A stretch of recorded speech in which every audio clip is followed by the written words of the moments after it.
Hi guys, JongLi here, back with another online commentary battle. This battle I'm playing as Pontus and I'm playing against Denarii, who is playing as the Romans. This is actually only a 10k CWB battle, so it's only 10,000 Denarii for each of us, and that's why our armies look a bit poor. My army consists of these 3 phalanx pikes, and not very well upgraded, bronze at best. But I do have 4 of these side chariots, 5 of these side chariots, and 2 chariot archers. I also have quite a few archers to back them up. These guys are silver, so we'll see how we go. It is pretty much a slightly scaled down army of the basic Pontus army that you'd see at 15k. Cody's gone for quite an infantry heavy build for Rome, I'd say. He's got 4 urbans, I believe, and he has a lot of Roman archers as well. He's also got some legionary cav here. 1, 2, 3, 4 legionary cav. So he has downgraded from the Praetorians, but he has gone very archer heavy, quite infantry heavy as well. These archers are gold. So yeah, this is a favoured matchup for Pontus. So I did pick what I thought was the better faction in this game. And yeah, I'm really liking Pontus at the moment. I think Pontus is probably one of the best factions for CWB. Definitely is one of the best factions for CWB, I should say. I think it's probably even on par, I'd say, with Egypt, because it just has such a wide variety of tools. And I'd argue that it's on par with Egypt because Pontus's pikes are actually quite good. The bronze shields or phalanx pikes are very, very good for their price, whereas Egypt only has the phalanx pikes and Nile pikes, which are pretty average. Well, we can see Cody trying to push out here with some legionary cav. I have these chariots nearby though, so I'm going to push him back pretty easily there. As you can probably note, I've spread my archers out a lot. This is possible because I have the cavalry advantage. If you have the cav advantage, you can use your archers to take better angles, because your cav can protect them much better. If your opponent has weaker cav, they have to be more compact with their archers, because even if their cav reaches the point where they have to protect, because your cav is better, they might still lose the fight, so they have to keep their archers very close to their infantry usually, and their cav very close as well, so you end up with a more compact formation, and that allows me, with the cav advantage, to spread out a bit and maybe get some flank shots as well. As you can see, I've also got these chariot archers here. I'm trying to save a bit on the fatigue on these guys, so that's why they're not in Cantabrian Circle, but I see some arrows coming their way, so I put them back into Cantabrian Circle. So nice pickup by Cody there to shoot at the non-running chariot archers. But Cody's probably realized he's not going to win the missile fight anytime soon with my 7 missile units versus his 6 missile units. So he's going to push now. So I was expecting this largely, and this is another advantage of spreading out. It's very difficult for him to find any one point to attack. You may have noticed that I started off with my phalanx pikes quite close together, but since then I've spread them out quite a bit, and this is primarily for this reason. I'm expecting him to push out when he realizes he can't win the missile fight. So he has to push out now, or at least he feels like he has to push out and try and tag some of these archers, but he's not going to be able to tag the archers very effectively. While he's running around and doing all this, I'll be shooting him with my chariot archers and my regular archers as well. They're very spread out, so if he goes for one of them, all my other ones can shoot him. The reason he can't go for each archer unit individually is because I have my chariots nearby, so if he sends just one cav unit out to each one, they're going to get picked off by these chariots very easily. He's also keeping his archers very close to his army, which is a good move by him, but it does mean that they're not shooting and they're getting shot in the back. They're also not in loose formation anymore, which is a bit strange. He has to push with his army as a whole, and what I'm trying to do is really to just hopefully get a few picks on these legionary cav. As you can see, I'm trying to keep my side chariots very close to where I think the legionary cav are likely to strike. I'm just containing him essentially. And as you can see now, Cody is going for the least mobile unit in my army now, which are these phalanx pikes. and this is why you have them spread out, because if you go for one phalanx pike, you don't want all your other phalanx pikes to be caught in the same spot. So because they're spread out, he is doing quite a bit of good damage at this phalanx pike unit, but because my 4 phalanx pikes aren't here, he's only going to be chasing this unit with his entire army. As you can see, it's not very efficient at all, and all this time again he's getting shot. So he's just going to be leaking guys across the map as he pursues phalanx pike units. These are the only units he can realistically chase down, so that's why I'm keeping them very, very separate. This one does get caught though. It was quite close to the red line, so there wasn't much more it could run. It doesn't really quite get its pikes down in time either, so most of them die for free. Probably not many kills there, but that's fine. What I'm trying to do is tire out Cody's army and also get my arrows out. The more arrows you get out, the more advantage you start to accrue. And so I'm really targeting down these Roman archers here, some of these urban cohorts even, and I'm trying to lead. I'm actually not so concerned about the cav because I'm trying to use my side chariots to target them down.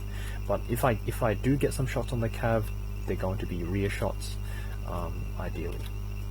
Things like that. So it's really just good to shoot almost anything, but you do want to be hitting some things you find valuable. So these urban cohorts are nice targets, but right now I'm shooting these cav units, I think, or trying to, because they have a bit less armor than urbans from the front.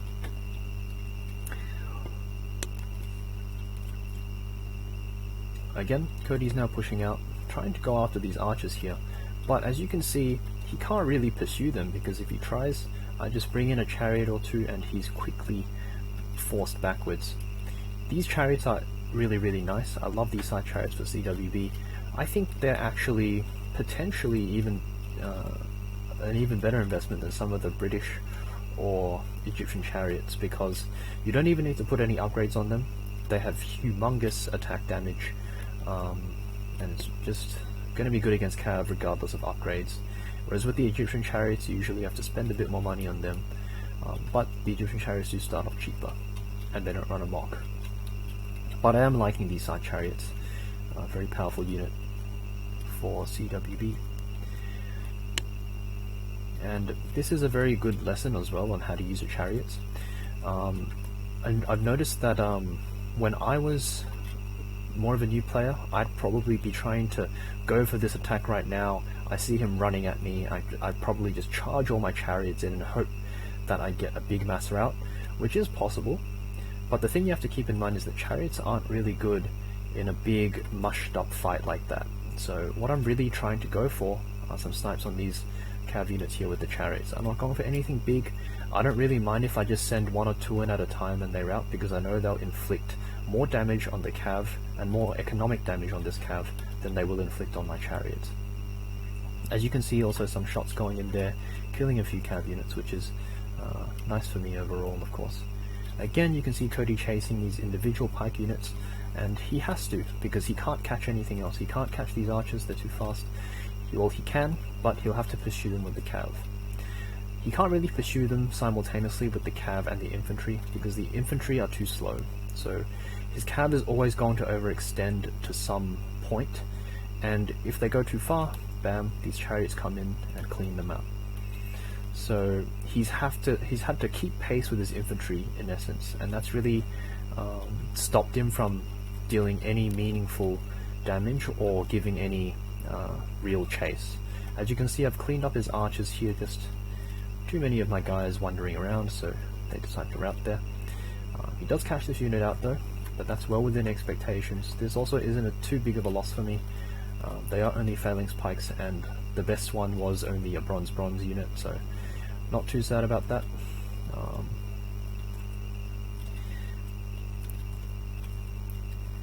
Yeah, so when you're using chariots, guys, make sure that you're not trying to get one big rout with the chariots.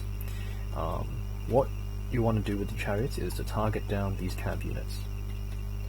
So that's why, even though he's just standing here with all his army together, I'm not going in for any big charges. I'm not trying to, you know, overwhelm him with my numbers of chariots. I'm just going for trying to get pickoffs on these cav units, waiting for an opportunity, but I'm forcing those opportunities to happen with my archers, with my skirmish. And this kind of is where Cody's build falls a bit flat, because he has all these infantry. He can't really get anything out of them now because the rest of my army is just too mobile. So these infantry units are really going to be ineffective, except for providing a bit of refuge for these legionary cav occasionally. But Cody's going to feel pressured to run at something all the time, because he's going to be shot if he just stands there.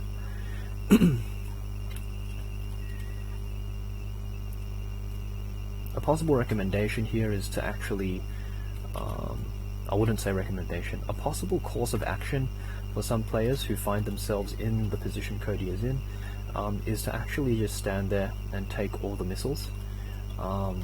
But this is quite unfeasible for Cody because he sees way too many missile units floating around. I still have my 5 archers, and also I have these chariot archers, so sitting around just doesn't seem appealing to him. It is worth keeping in mind that these urbans can form testudo, which are very good for blocking arrows off. So a possible course of action is to bring a lot of urbans, try to clean up the enemy cav, and then testudo the urbans, because the urbans do very well against enemy infantry, and if they're testudo, the archers won't do much either. So as you can see there, I did send in one side chariot unit. It didn't rout any of these units, but it did do a lot of heavy damage. As you can see, these units are very, very low in numbers now. So even though the chariot died, I did manage to kill a lot of these legionary cav. So I'm pretty happy with that already, and everything is going as planned. He does rout this unit though, Phalanx Pikes. I should have kept that a bit further away, so that was a mistake by me. Could have made him chase that a bit longer. But as you can see, as he's running around chasing these units, again, getting shot. And this unit did rout, but I believe it's out of arrows, actually, so I didn't mind that. Yeah, it's actually got no arrows left in that unit. I do have arrows left in these 4 though, and the chariot archers as well. So Cody doesn't have much choice now. Things are pretty much just looking worse for him over time. And this is pretty much the way you're supposed to play skirmish armies. A lot of the time, you really don't benefit from big engagements with all your forces in the mix, because you've invested more money in your in your arrows. You really have to be putting that money to good use. If your opponent hasn't put as much money into his missiles, then he's put them elsewhere, and often that is in infantry or cav. So that's why I've been very, very I have been deliberately avoiding any big fights. I've just been pretty much trying to surround Cody, shoot him a bit, and let him pursue the units he wants to, because most of my units here are very, very cheap. Not too many expensive units. But yeah, again, I'm going to get an engagement here with my chariots. This is quite a nice one. I thought about bringing this one in, but I saw his infantry coming in here, so decided to pull out of that one. But as you can see, it did a lot of damage to this cav, and the numbers of cav is not really good enough anymore to threaten the archers that much. So I was pretty happy with that. I do still have a few side chariots left. I also have quite a few archers left. Also got this one Phalanx Pike unit, which is my general.